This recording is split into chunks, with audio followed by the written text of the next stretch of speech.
हम आज आपको श्रीमद् भागवत कथा के सुख सागर की कथा के बारे में बताने जा रहे हैं। पूतना का गोकुल में जाना और श्री कृष्ण द्वारा उसको मोक्ष की प्राप्ति करना। श्री सुखदेव जी ने कहा, हे राजा परीक्षित, कंस की आज्ञा से उसके अनेक राक्षसों ने ब्रज में छोटे 2 बच्चों को मारना प्रारंभ कर दिया। फिर भी कंस को अपने शत्रु श्री कृष्ण चंद्र के डर से सदा अशांति बनी रहती थी। इसीलिए एक दिन कंस ने पूतना नाम की एक राक्षसी को बुलाकर कहा कि तू ब्रज में जाकर गोकुल में जितने बालक पैदा हुए हो उन सबको मारकर खा जा। यह बात सुनकर पूतना बालकों को मारकर खाने में निमित्त गोकुल को चल दी। उसने अपने हृदय में सोचा कि गोकुल में नंद जी के घर एक बालक पैदा हुआ है, अतः सर्वप्रथम मैं गोपी रूप रखकर वहीं पहुंचूं और उस बालक को कपट करके मार खाऊं। ऐसा सोचकर पूतना ने बहुत ही सुंदर गोपी का स्वरूप धारण किया। उस समय पूतना अपने स्तनों में विष लगाकर गोपी का रूप बनाकर मुस्कुराती हुई नंद भवन में पहुंची। तब वहां यशोदा आदि स्त्रियों ने उसके रूप एवं श्रृंगार आदि की विशेषता देखकर समझा कि ये कोई देव कन्या है। इसीलिए वे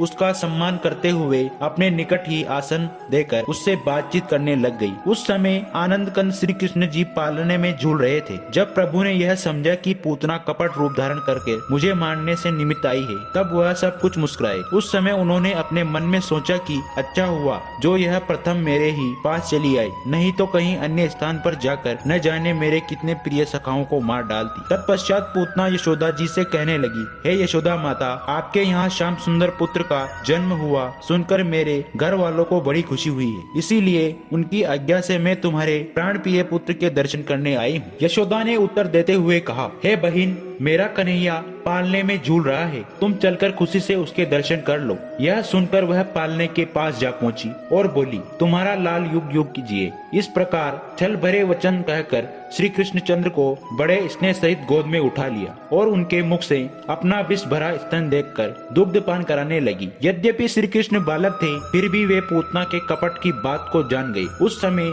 श्री नंद जी ने अपने दोनों हाथों से पूतना के स्तनों को बड़े जोर से दबा दबा कर दूध के साथ साथ उसके प्राणों को भी खींचना शुरू कर दिया। प्राण खींचने से पूतना बहुत ही घबराते हुए यशोदा जी से बोली, हे माता, देख तो सही तेरा पुत्र कितना दुखदायी है। हाय, यह तो दूध के साथ मेरे प्राण को भी पिए जा रहा है। अगर आज मैं इसके हाथों से जीवित बच गई तो फिर गोकुल में कभी पांव भी नहीं रखूंगी। यह बात कहकर जब वह घबराकर आकाश में उड़ने लगी, तब श्री कृष्ण जी ने उनके स्तनों को पकड़कर लटके हुए उसके साथ ही आकाश में जा पहुँचे। तत्पश्चात जब यह गोकुल से बाहर जाने लगी, तब श्री श्याम सुंदर जी ने उसके प्राण निकाल लिए।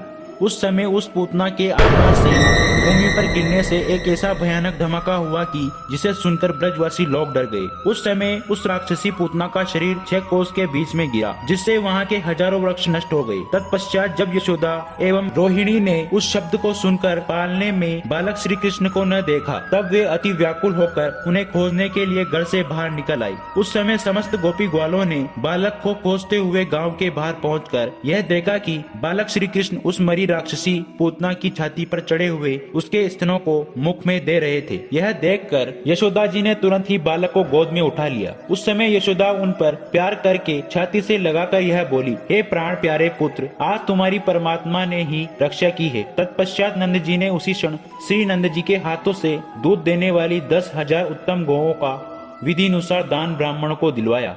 इसके बाद नंद जी की आज्ञा से गोकुल वासियों ने फिर से कुल्हाड़ी आदि से उस राक्षसी के शरीर को खंड खंड करके लकड़ियों के ढेर एकत्रित करके उसे चिता पर रखकर अग्नि लगा दी।